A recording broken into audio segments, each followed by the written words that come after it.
है। Hallelujah, hallelujah. आज मैं बताना चाहता हूं, आप अपने आप को वैसा देखना शुरू कीजिए जैसा खुदावन आपको देखना शुरू कर चुका है, जैसा खुदावन आपको देखता है। कई बार क्या है, हम अपने जीवन में अपने आप को बड़ा निर्बल करके, बड़ा कमजोर करके, बड़ा ही एक निराशापूर्वक व्यक्ति करके हम अपने आप को देखते हैं। परंतु परमेश्वर की दृष्टि से आपको देखना है। परमेश्वर की दृष्टि आपको किस प्रकार से देखती है? परमेश्वर आपको एक सामर्थ्य रूप में परमेश्वर आपको देखता है। एक समय की बात है, प्रभु का दूत एक व्यक्ति के पास जाकर कहता है, मेरे साथ अगर आप पढ़ना चाहते हैं न्यायों की पुस्तक में और उसके 6वें अध्याय में और उसके 11वें वचन में, एक व्यक्ति है, एक जवान लड़का है, परमेश्वर का दूत उसके पास जाकर उससे कुछ बातें करता है। वचन खोल लीजिए, पढ़ने में थोड़ा समझने में आसानी रहेगी। 6वां अध्याय 11वां वचन। फिर यहोवा का दूत आकर उस बांज वृक्ष के तले बैठ गया, बांज वृक्ष के तले बैठ गया, जो ओप्रा में अभी जेरी योआश के, हाँ जी, और उसका पुत्र गिदोन एक दाखरस के कुंड में गेहूं, और उसका पुत्र गिदोन, जिसका नाम गिदोन है, एक दाखरस के कुंड में गेहूं इसलिए झाड़ रहा था कि उसे मिधानियों से छिपा रखे। हाँ जी, उसको यहोवा के दूत ने दर्शन देकर सुन लीजिए ध्यान से, गिदोन को यहोवा के दूत ने दर्शन देकर कहा, हे शूरवीर, सूरमा। हालेलुया। क्या कहा यहोवा के दूत ने उसे? सूरवीर, सूरमा। मतलब एक बड़े स्प्लेंडर, एक बड़ा योद्धा करके परमेश्वर ने उसे कहा, एक परमेश्वर ने उसे सूरवीर, सूरमा करके कहा। हाँ जी, आगे पढ़ो। यहोवा तेरे संग है। आमीन। आगे पढ़ो। गिदोन ने कहा, हे मेरे प्रभु, मेरी विनती सुन। यदि यहोवा हमारे संग होता, कहने लगा, यदि यहोवा हमारे संग होता तो हम पर यह सब विपत्ति क्यों पड़ती? और जितने आश्चर्य कर्मों का वर्णन हमारे पुरखा यह कहकर करते हैं, क्या यहोवा हमको मिस्र से छुड़ा नहीं लाया? क्या यहोवा हमें मिस्र से छुड़ा नहीं लाया? वे कहाँ रहे? हाँ जी, तो यहोवा ने हमको त्याग दिया। अब गिदोन क्या कहता है? यहोवा ने हमें त्याग दिया। मतलब गिदोन का कहने का मतलब यह है कि परमेश्वर उसे कहता है, हे सूरवीर, सूरमा। वो कहता है, मुझे सूरवीर, सूरमा मत कहो। अगर मैं सूरवीर, सूरमा होता, अगर यहोवा मेरे संग होता, हमारी कौम के संग होता, तो ये विपत्ति जो शत्रुओं ने हम पर डाल रखी है, मिघानियों ने हम पर डाल रखी है, तो ये विपत्ति हम पर ना होती। गिदोन ये बात बोलता परमेश्वर से। देखिए, कई बार परमेश्वर हमें एक सूरवीर, सूरमा करके, एक अच्छा स्प्लेंडर, एक अच्छा योद्धा करके परमेश्वर हमें देखता है, लेकिन हमारे जीवन में हम अपने आप को नहीं देख पाते हैं। हम अपने आप को कैसा देखते हैं? सिर्फ अपने आप को हमेशा अपने आप को विपत्तियों से घिरा हुआ व्यक्ति, कमजोर व्यक्ति, निराशापूर्वक व्यक्ति, आशाहीन व्यक्ति, निराश होने वाला व्यक्ति, और सिर्फ हमारे पास परिस्थितियों के ही अनुसार हम अपने आप को देखते हैं। हालेलुया। सुनिए, लेकिन परमेश्वर का वचन गिदोन के पास आया और गिदोन से परमेश्वर ने सूरवीर, सूरमा करके कहा। 15 वचन पढ़ेंगे तो वहां पर लिखा है, उसने कहा, हे मेरे प्रभु, विनती सुन, मैं इस्राएल को कैसे छुड़ाऊंगा? परमेश्वर गिदोन से कहता है कि मैं तेरे द्वारा जो है इस्राएल को छुड़ाऊंगा, तेरे द्वारा मैं मिघानियों को पराजित करूंगा, तेरे द्वारा मैं मिघानियों को अपने कौम से हटाऊंगा। लेकिन वो गिदोन कहता है कि मुझे माफ कर दे, मैं इतना सक्षम नहीं हूं। मुझे माफ कर, मुझे, वो प्रभु से कहता है प्रभु मुझे माफ कर, मैं इतना सक्षम नहीं हूं। उसने कहा हे मेरे प्रभु, 15 वचन आप पढ़ लीजिए, पढ़े जोर से। उसने कहा हे मेरे प्रभु, विनती सुन, मैं इजराइल को कैसे छुड़ाऊं। प्रभु कहता तू इजराइल को छुड़ाएगा, तू सूरवीर सुरमा है, लेकिन वो अपने आप को देख नहीं पा रहा है। वो कहता मैं इजराइल को कैसे छुड़ाऊंगा। और देखो आगे वो अपना कंडीशन बताता है, अपनी परिस्थिति बताता है, पढ़िए। देख मेरा कुल मनुष्य में सबसे कंगाल है। देख मेरा कुल मनुष्य में सबसे कंगाल है। मतलब अपने कुल की बताता है, अपने गोत्र की बताता है, सबसे कंगाल है। फिर मैं अपने पिता के घराने में सबसे छोटा। और फिर कहता है हे प्रभु मैं अपने पिता के घराने में कैसा हूं, सबसे छोटा। तो मैं कैसे जाकर मिघानियों से लड़ूंगा, तो कैसे मैं इस्राएलियों को छुड़ाने वाला बनूंगा, मैं कमजोर हूं। लेकिन प्रभु उसको वचन से बात करता है। 16 वचन, यहोवा ने उससे कहा, यहोवा परमेश्वर ने उससे कहा निश्चय मैं तेरे संग रहूंगा। हालेलुया, बोले यीशु मसीह की। वो कहता है निश्चय मैं तेरे संग रहूंगा, निश्चय मैं तेरे संग रहूंगा। हाँ, इसलिए तू मिद्यानियों को ऐसा मार लेगा, इसलिए तू मिद्यानियों को ऐसा मार लेगा जैसा एक मनुष्य को, जैसे एक मनुष्य। हमें यात्रा में बहुत कठिनाई लगती है, हम अपनी यात्रा में बहुत लंबी लंबी सांसें भरना शुरू कर देते हैं। हमें परिस्थितियां बहुत बड़ी लगती है। कई बार हम परिस्थितियों के सामने अपने आप को और अपने खुदावन को बहुत छोटा बना देते हैं। मैं बता देना चाहता हूं, प्रभु सब कुछ कर सकता है अगर आप आज तैयार रहे तो। प्रभु के लिए कुछ मुश्किल नहीं है। प्रभु हर एक परिस्थिति को, हर एक दुख को, हर एक शोक को आनंद में बदलने की सामर्थ्य रखता है, हाँ कहेंगे तो। क्योंकि प्रभु आपके द्वारा आपकी हाँ को सुनना चाहता है। प्रभु की दोन से हाँ सुनना चाहता था। प्रभु की दोन को चाहता था कि ये हाँ कहे और अपने परिस्थितियों पर ध्यान ना दे। गिदोन कहता है मैं मन से गोत्र का हूं, मैं मन से कंगाल कुल का हूं। वो कहता है मैं अपने पिता के घराने में सबसे छोटा हूं, तो मैं सूरवीर योद्धा कैसे होऊंगा। लेकिन प्रभु से वचन से बात करता है और कहता है कि तू सूरवीर योद्धा है और तू गिदोनियों मिघानियों को ऐसा मारेगा जैसा एक मनुष्य।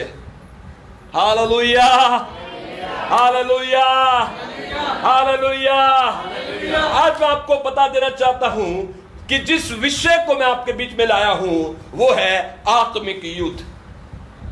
आत्मिक युद्ध में आपको अपने जीवन में अपने खुदावन पर भरोसा रखने की जरूरत है। आत्मिक युद्ध में परमेश्वर चाहता है कि आप अपनी निर्बलताओं से अपने ध्यान को हटाएं और परमेश्वर को समय दे कि वो आपको तैयार करे। आमीन। अगर परमेश्वर गिदोन को तैयार ना करता तो आज उस समय इस्राएलियों का छुटकारा ना होता। अगर परमेश्वर मूसा को तैयार ना करता तो इजरायली मिस्र की गुलामी से बाहर ना आते। सुनिए, अगर परमेश्वर मेरे प्रियो प्रभु अगर तैयार ना करे तो हमारे जीवन में हम आगे नहीं बढ़ पाएंगे। आज हमें जरूरत है, आज हमारी ये डिमांड होनी चाहिए, ये हमारा प्रेयर पॉइंट होना चाहिए कि खुदावंद मुझे तू तैयार करे, मुझे तू आत्मिक युद्ध करना सिखा दे, मुझे तू आत्मा में लड़ना सिखा दे, ताकि मैं उन अंधकार की शक्तियों पर अपने जीवन को विजय बना सकूं। हालेलुया। बाइबल बताती है इफिसियों उसका 6 अध्याय 6वां अध्याय और उसके 10 वचन में परमेश्वर का वचन पढ़ेंगे। इफिसियों 6 अध्याय और उसका 10 वचन। हालेलुया। इफिसियों 6 अध्याय 10 वचन, जल्दी से पढ़े कोई। इसलिए प्रभु में और उसकी शक्ति के प्रभाव में बलवंत बनो। प्रभु का वचन इस प्रकार कहता है कि प्रभु में और उसकी शक्ति के प्रभाव में बलवंत बनो। हाँ जी, आगे बढ़ो। परमेश्वर के सारे हथियार बांध लो। देखो बाइबल बताती है परमेश्वर के सारे हथियार बांध लो। जब एक आप अपने आप में सोचिए, जब आपको एक आत्मिक युद्ध में जाना है, पुराने नियम में जितनी भी लड़ाइयां हुई वो फिजिकल लड़ाइयां थी। जितनी भी लड़ाइयां, जितनी भी यहोशू ने लड़ाई लड़ी, जितनी भी दाऊद ने लड़ाई लड़ी, मूसा ने लड़ाई लड़ी या अब्राहम ने लड़ाई लड़ी, वो सब फिजिकल थी। लेकिन नए नियम में वही बात संत पौलुस आत्मिक रीति पर करके हमें बताते हैं और कहते हैं कि जब तुम आत्मिक युद्ध में आओ, जब तुम आत्मिक युद्ध में चल रहे हो, तो तुम्हें परमेश्वर में और उसकी शक्ति के प्रभाव में बलवंत बनना पड़ेगा। हालेलुया। कमजोर व्यक्ति युद्ध में खड़ा नहीं रह सकता है। कमजोर व्यक्ति अपने मसीह जीवन में अपनी यात्रा को पूरी नहीं कर पाएगा। आज मैं आपको बता देना चाहता हूं, अपने आप को प्रभु के हाथों में सौंपना है, अपने आप को प्रभु के हाथों में समर्पित करना है और प्रभु से कहना है कि परमेश्वर मुझे तैयार कर, परमेश्वर मुझे सिखा। क्योंकि हमारा जो युद्ध है, बाइबल बताती है, वो मांस और लहू से नहीं है।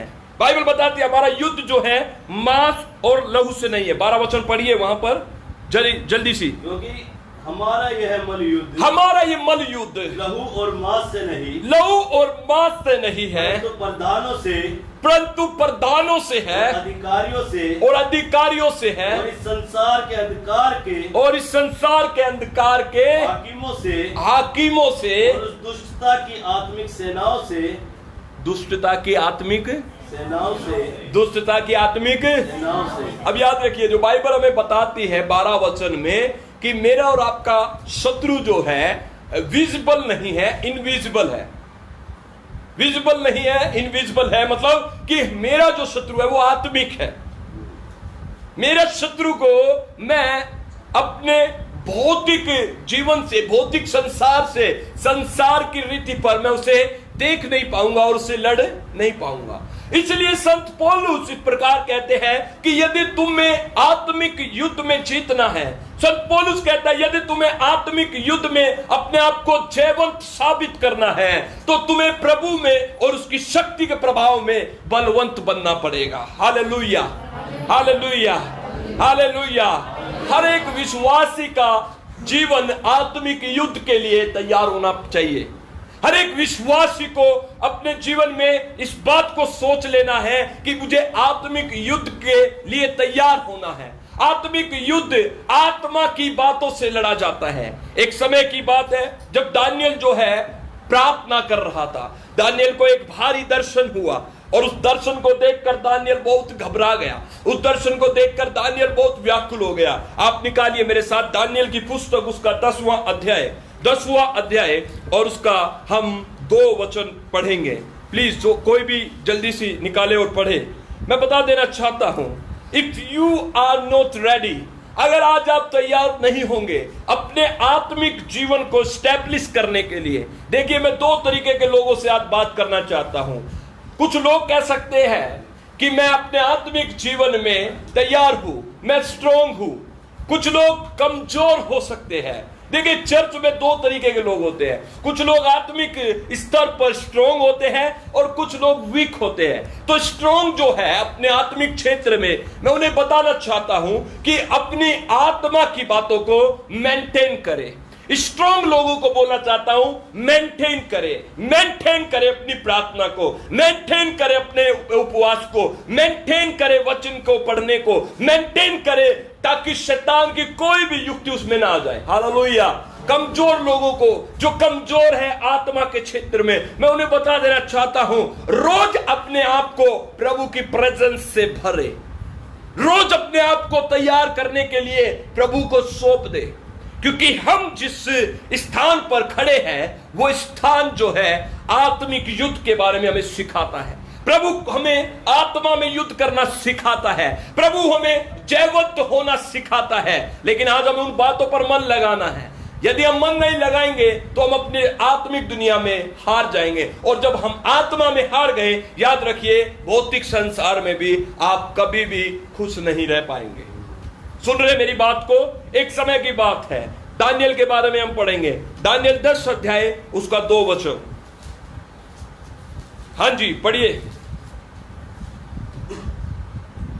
उन दिनों में हाँ, दानियल 3 सप्ताह तक शोक करता रहा। दानियल 3 सप्ताह तक 3 सप्ताह तक शोक करता रहा। उन 3 सप्ताहों के पूरे होने तक हाँ मैंने न तो स्वादिष्ट भोजन किया हाँ और न मांस या दाखमधु अपने मुंह में रखा हाँ और न अपनी देह में कुछ तेल लगाया। हाँ जी।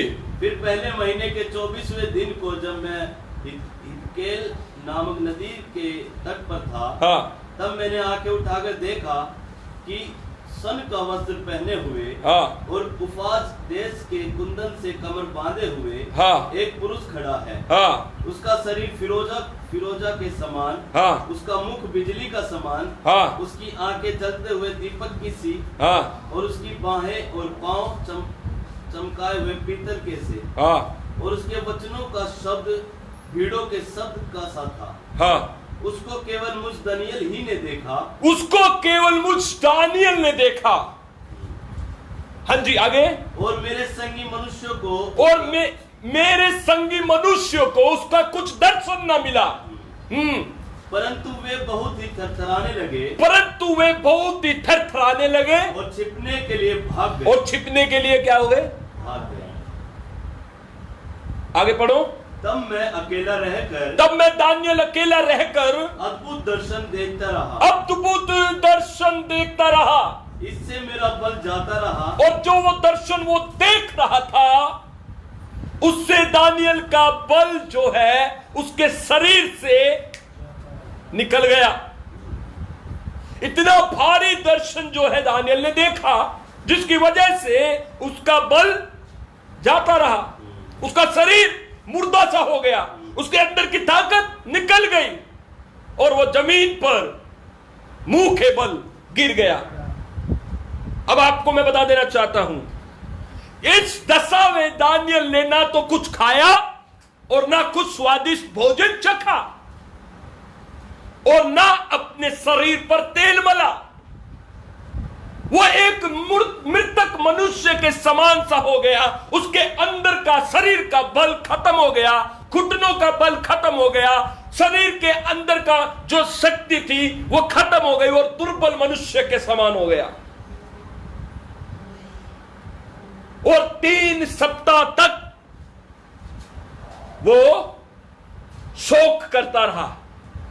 3 सप्ताह तक वो उपवास प्रार्थना करता रहा और प्रभु से मांगता रहा, परमेश्वर इस दर्शन का अर्थ मुझे समझा दे।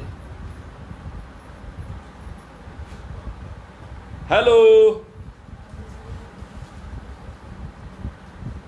दानियल एक आत्मिक युद्ध कर रहा था। मैं आपको बताना चाहता हूं, दानियल प्रेयर कर रहा था कि परमेश्वर मुझे इस बात का दर्शन दे, परमेश्वर मुझे उत्तर दे, परमेश्वर मेरी प्रार्थना को सुन, परमेश्वर तू कहां है, परमेश्वर आ मेरी मदद कर। और वो इस तरीके की दशा में था, उसके शरीर का बल बिल्कुल शून्य।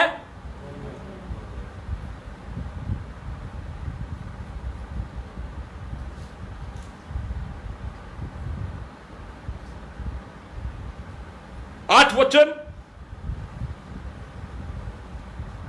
तब मैं अकेला रहकर यह अद्भुत दर्शन देखता रहा। हाँ, इससे मेरा बल जाता रहा। हाँ, मैं बयातुर हो गया। बयातुर बिल्कुल घबरा गया। हाँ, बयातुर बिल्कुल डर में आ गया। हाँ जी। और मुझमें कुछ भी बल न रहा। और मुझे बल न रहा। तो भी मैंने उस पुरुष के वचनों का शब्द सुना। तो भी मैंने उस पुरुष के वचनों का शब्द सुना। और जब वह मुझे सुनाई पड़ा, और जब वह मुझे सुनाई पड़ा, तब मैं मुंह के बल गिर गया। मुंह के बल गिर गया और गहरी नींद में भूमि पर आधे मुंह पड़ा रहा। गहरी नींद में भूमि पर आधे मुंह पड़ा रहा। 10 वचन में फिर किसी ने अपने हाथ से, फिर एकदम से जब वो इस शोक के मंजर में डूबा हुआ था, बाइबल बताती है एकदम से वहां पर एक और घटना हुई। किसी ने उस पर हाथ लगाया, मेरी देह को छुआ, उसकी देह को छुआ और मुझे उठाकर घुटनों और हथेलियों के बल थरथराते हुए बैठा दिया। घुटने और हथेलियों के कैसे बैठ गया? घुटने और हथेलियों के, घुटने और, हम बैठते ना घुटने टिकाकर और जमीन पर हाथ टिकाकर, घुटने और हथेलियों के बल पर बैठा दिया। ये यहां पर लिखा है कि उसको इतना भी बल नहीं था कि वो खुद से बैठ जाए। उसकी प्रार्थना, उसकी उपवास प्रार्थना, उसके अंदर जब वो चील परमेश्वर के प्रति प्रार्थना करने का, उत्तर प्राप्त करने का, अपने लिए परमेश्वर के मिरेकल को मंगाने का, जब वो इतनी लगन में था, उसके अंदर बल भी नहीं था। उसको घुटनों और हथेलियों के बल बैठा दिया। तब उसने मुझसे कहा, हे दानियल, हे अति प्रिय पुरुष, हे अति प्रिय पुरुष, जो वचन मैं तुझसे कहता हूँ, जो वचन मैं तुझसे कहता हूँ, उसे समझ ले और सीधा खड़ा हो, क्योंकि मैं अभी तेरे पास भेजा गया। एक दूत आकर दानियल को जमीन पर से उठाता है। एक दूत आकर दानियल को हथेली और घुटनों के बल बैठाता है और वो दूत दानियल से कहता है, हे दानियल अति प्रिय जन, जो बात मैं तुझसे कहता हूं उसे ध्यान से सुन। मैं अभी परमेश्वर के पास से तेरे लिए भेजा गया हूं। आगे पढ़ो।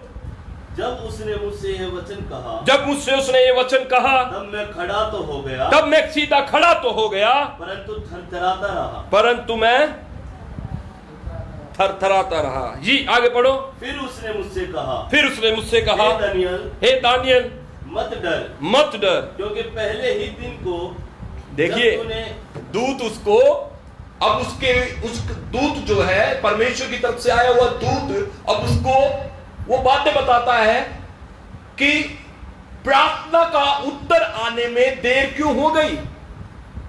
वो कहता है पहले दिन को जब तूने समझने बूझने के लिए मन लगाया, हाँ, और अपने परमेश्वर के सामने, हाँ, अपने को दीन किया, हाँ, उसी दिन तेरे वचन सुने गए। उसी दिन, पहले दिन ही प्रार्थना करते वक्त जब तूने परमेश्वर की तरफ अपने मन को लगाया, अपने आप को दीन किया, मैं उसी दिन प्रार्थना का उत्तर लेकर परमेश्वर के यहां से निकल पड़ा था। हालेलुया। और मैं तेरे वचनों के कारण आ गया हूं। आगे पढ़ो। फारस के राज्य का प्रधान 21 दिन तक, कितने दिन तक? 21 दिन तक, हाँ जी, मेरे सामने वो रुकावट बना रहा। फारस का राजा 21 दिन तक मेरा सामना किया, 21 दिन तक मेरा सामना। इस संसार की बातें नहीं हो रही है यहां पे। वो दूत उसको बताता है, for the very first day मैं तेरी प्रार्थना का उत्तर लेकर निकल चुका था, लेकिन रास्ते में फारस का राजा 21 दिन तक मुझसे सामना, मुझे रोक रहा था तेरी प्रार्थना को लाने के लिए। फारस का राजा शैतान का दूत, फारस का राजा शैतान की शक्ति, फारस का राजा शैतान की तरफ से रुकावट। परमेश्वर का दूत उसको कहता है कि मैं तेरे लिए पहले दिन से ही निकल चुका था, लेकिन 21वें दिन मैं तेरे पास पहुंचा हूं। क्यों? क्योंकि आत्मिक संसार में क्या हो रहा था कि फारस का राजा मेरा विरोध करने के लिए रास्ते में खड़ा हुआ था। हाँ जी आगे पढ़ो।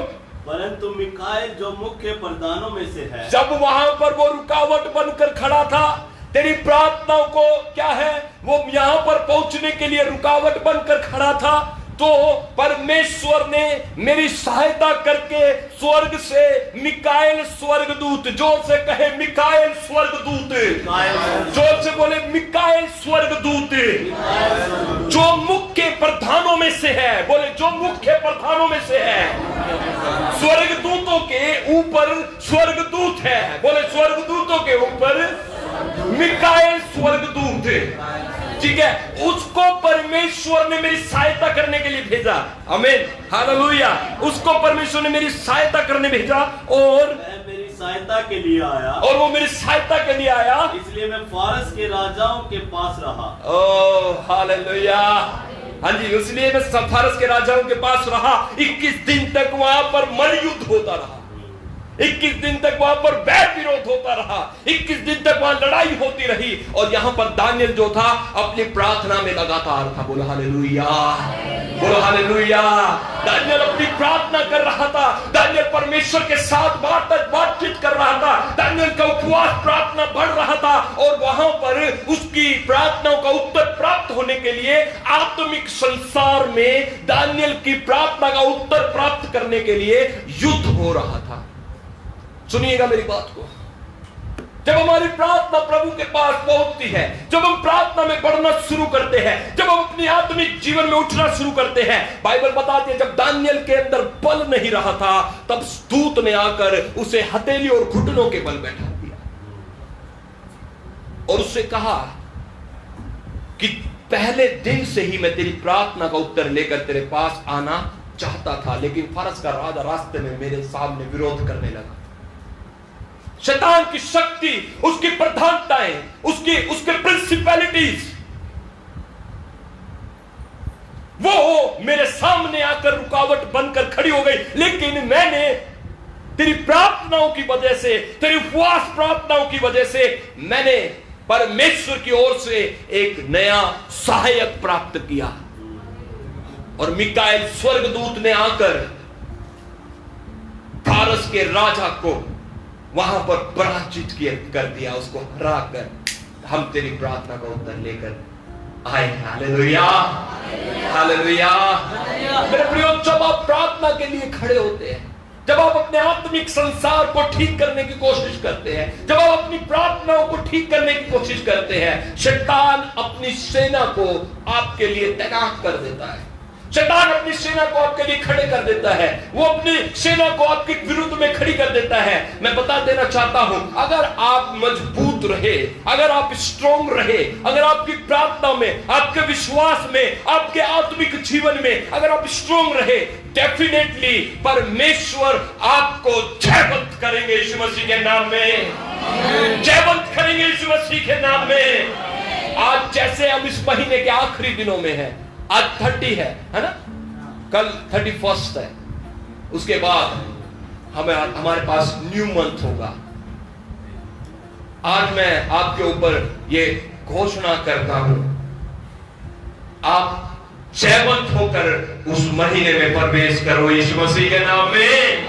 आमीन। आज मैं बता देना चाहता हूं, कुछ बातें हैं जो आपको आत्मिक जीवन में अपने सुधारनी पड़ेगी। You have to maintain your spiritual life. आप अपने आत्मिक जीवन को मेंटेन कीजिए प्लीज, क्योंकि हमारा जो शत्रु है वो दिखाई देने वाला नहीं है, वो आत्मिक है। आत्मिक होने के कारण मुझे और आपको उसको आत्मा में ही हराना पड़ेगा। हम उसको संसारिक रीति से नहीं हरा सकते। इफिसियों 6:10 क्या कहता है? इसलिए प्रभु में और उसकी शक्ति के प्रभाव में,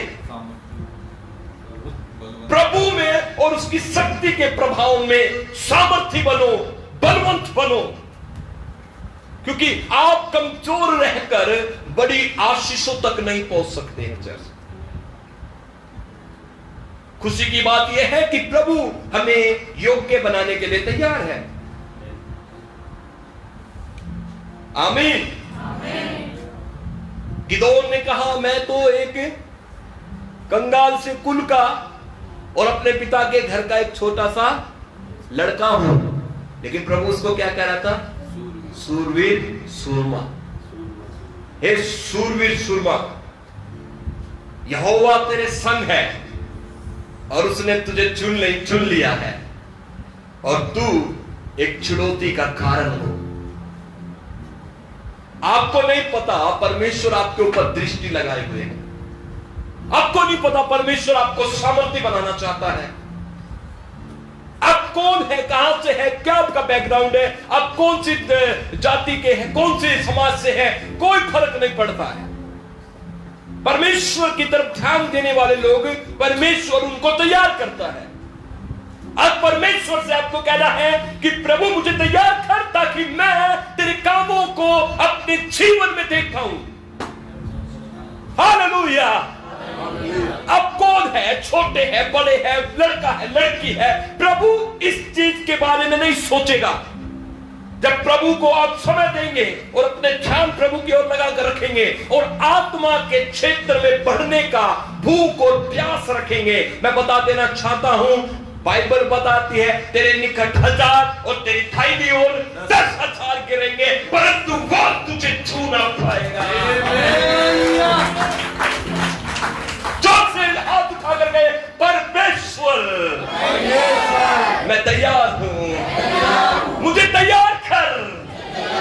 आमीन, हालेलुया। ताली बजाकर प्रभु का धन्यवाद करें।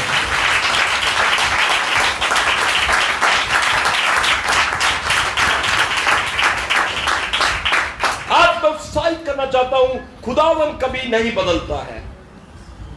वो कल, आज और युगानुयुग एक सा है। आमीन। मूसा को परमेश्वर ने कहा मैं तुझे मिस्र भेजता हूं ताकि तू इजराइलियों को मेरे लिए छुड़ा कर ले आए। मूसा कहता है मैं तो बोलना नहीं जानता, मैं तो हकला हूं, मैं बोलते वक्त हकलाता हूं ऐसे। वो कहता मैं फिरौन के पास कैसे जाऊं, फिरौन तो मुझे देखेगा तो वो मुझे घात कर देगा, फिरौन तो मुझे मार देगा, और बात वैसे भी I am not right person, मतलब मैं ठीक नहीं हूं, फिजिकली वीक हूं। प्रभु से कहता है प्रभु तू किसी और को पकड़ ले जा, प्रभु तू किसी और को चुनाव कर ले। प्रभु कहता है मूसा मैं तेरे संग रहूंगा, तुझे चिंता की क्या बात है। वो कहता प्रभु तू मुझे माफ कर दे, तू किसी और को चुन ले, तू इस्राएलियों को छुड़ाने के लिए तू किसी और से बात कर ले। लेकिन प्रभु कहता है नहीं, मैंने तुझे ही चुना है। और जब कहता है मूसा ठीक है तो मैं तैयार हूं, और उसी दिन मूसा की ट्रेनिंग शुरू हो जाती है। मूसा की ट्रेनिंग शुरू हो जाती है। और ट्रेनिंग क्या होती है? मूसा कहता है तेरे हाथ में क्या है? उसने कहा लाठी। उसको मूसा को परमेश्वर कहता है लाठी को जमीन पर फेंक दे, और एकदम से वो लाठी सांप में तब्दील हो जाती है। क्या बन जाती है? मूसा डर जाता है, परमेश्वर ये क्या है? परमेश्वर कहता है मूसा उसकी पूंछ पकड़ ले। और जैसे ही मूसा उसकी पूंछ पकड़ता है तो वो फिर क्या बन जाती है? और यहां पर परमेश्वर ने उसके अंदर के डर को खत्म कर दिया। ट्रेनिंग प्रभु देता है। चर्च एक ट्रेनिंग सेंटर है। चर्च में प्रभु आपको तैयार करता है, मुझे तैयार करता है, ताकि हम उस अंधकार की शक्तियों पर, उस अंधकार की चीजों पर, उन शक्तियों पर, प्रधानताओं पर जो इस संसार में है, इस आसमान में है, जो हमारे विरुद्ध खड़ी होती है, जो हमारे जीवन में हमें बरकत नहीं पाने देती, हमें आगे नहीं बढ़ने देती, हमारे काम धंधों को पिटवा देती है, हमारे घरों में लड़ाई झगड़े करवा देती है। ये सब आत्मिक रीति से शुरू होता है और इसको आत्मिक रीति से ही आपको खत्म करना पड़ेगा। आपको नहीं पता है आपके परिवार में, आपके घर में, आपके बच्चों के लिए शैतान कितनी बुरी युक्तियां बनाता है, लेकिन आप उसके लिए खड़े नहीं होंगे तो एक दिन आप उसकी युक्ति में फंस सकते हैं। लेकिन प्रभु नहीं चाहता कि आप उसकी युक्तियों के अंदर फंस जाए। प्रभु चाहता है आज आप खड़े हो जाए, आप स्टैंड ले, आप प्रभु से कहे लॉर्ड आई एम रेडी, मैं तैयार हूं प्रभु, मुझे तू तैयार कर, मुझे तैयार कर प्रभु। और जब आप प्रभु से कहेंगे कि प्रभु मुझे तैयार कर, और प्रभु भी आपको एक रुचि में परमेश्वर होकर वो आपको तैयार करना शुरू करेगा, वो आपको तैयार करेगा। और जब वो आपको तैयार करेगा, पहले तुम और तुम्हारा परिवार उस खुदावन की बरकत से भरेगा, उस खुदावन की आशीषों से भरेगा, और उसके बाद वो बरकत और आशीष परमेश्वर आपके द्वारा आपके क्षेत्र तक फैला देगा। हालेलुया। एक वचन पढ़ते हैं भजन संहिता उसका 90, भजन संहिता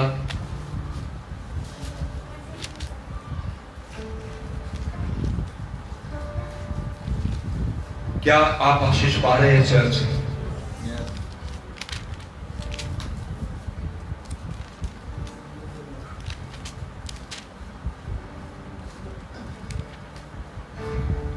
सॉरी, भजन संहिता 94 और उसका 16 वचन। कुकर्मियों के विरुद्ध मेरी ओर कान खड़ा होगा। कौन खड़ा होगा? कुकर्मियों के विरुद्ध मेरी ओर कौन खड़ा होगा? मेरी ओर से अनर्थकारियों का कौन सामना करेगा? मीन्स इसका मतलब ये है कि प्रभु भी इंतजार कर रहा है कि कौन जाकर इस पाप और धर्म की दुनिया में मेरे लिए खड़ा होगा। प्रभु की आंख भी इस बात को ढूंढ रही है, कोई एक ऐसा बेटा मिले, कोई एक ऐसी बेटी मिले, कोई एक ऐसा बेटा बेटी मिल जाए जो खुदावन के लिए खड़े हो सके और पाप का सामना करे, पाप को इस दुनिया से लोगों में से हटाए यीशु मसीह के नाम में। हालेलुया। इसलिए प्रभु कहता है, Who will stand for me? मेरे लिए कौन खड़ा होगा? और जिन जिन लोगों को परमेश्वर ने बुलाया, गिदोन को, मूसा को, अब्राहम को, इसहाक को, याकूब को, दानियल को, शद्रक को, मेशक को, ओबेदनगो को, जितने भी लोगों को खुदावन ने बुलाया, खुदावन ने उन्हें तैयार किया। आत्मिक युद्ध आपको और मुझे करना है मेरे प्रियो। Are you ready, church? आत्मा में आप युद्ध करने के लिए तैयार है क्या?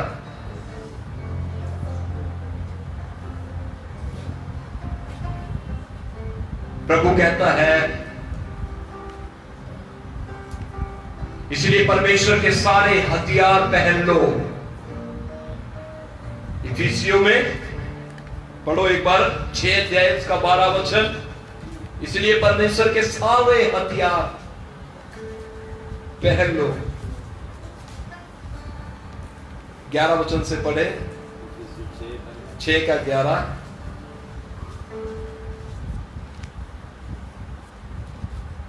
परमेश्वर के सारे हथियार बांध लो, कि तुम शैतान की युक्तियों के सामने खड़े रह सको।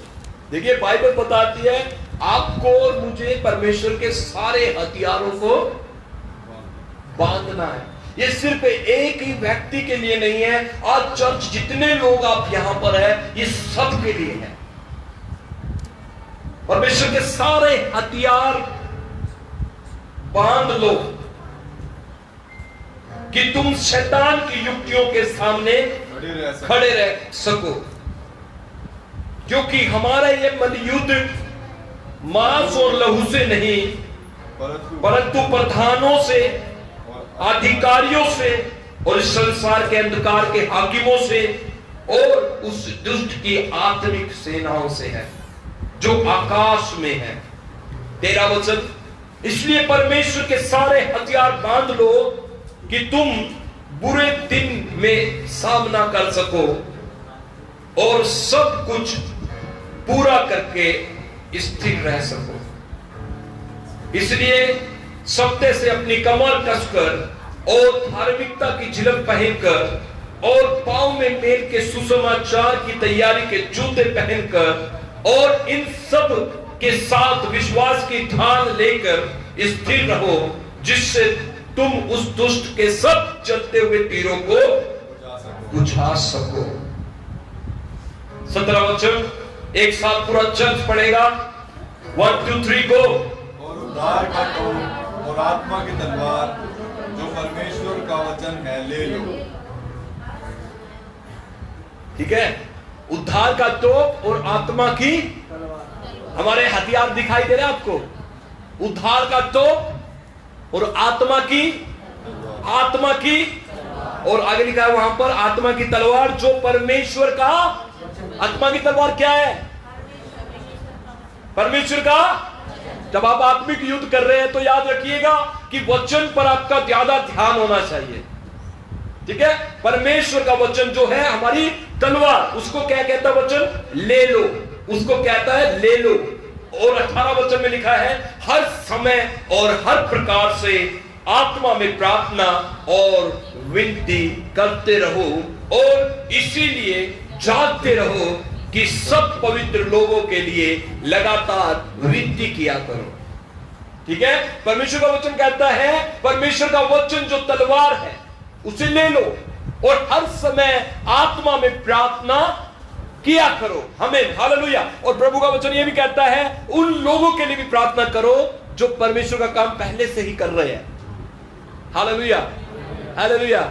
हम आत्मिक हो रहे हैं, नहीं हो रहे? आज पहले मुझे आत्मिक स्थान में खड़ा होना है, परमेश्वर के वचन की तलवार लेना है, विश्वास जो मेरी ढाल है उसको लेना है, सुसमाचार मेल की तैयारी के जूते पहनने हैं और अपने आप को पूरे एक योद्धा के रूप में अपने आप को तैयार करना है। हालेलुया। उसके बाद बाइबल बताती है कि उन लोगों के लिए भी आपने नित्य प्रार्थना करनी है, निरंतर प्रार्थना करनी है जो पहले से ही परमेश्वर के काम को कर रहे हैं।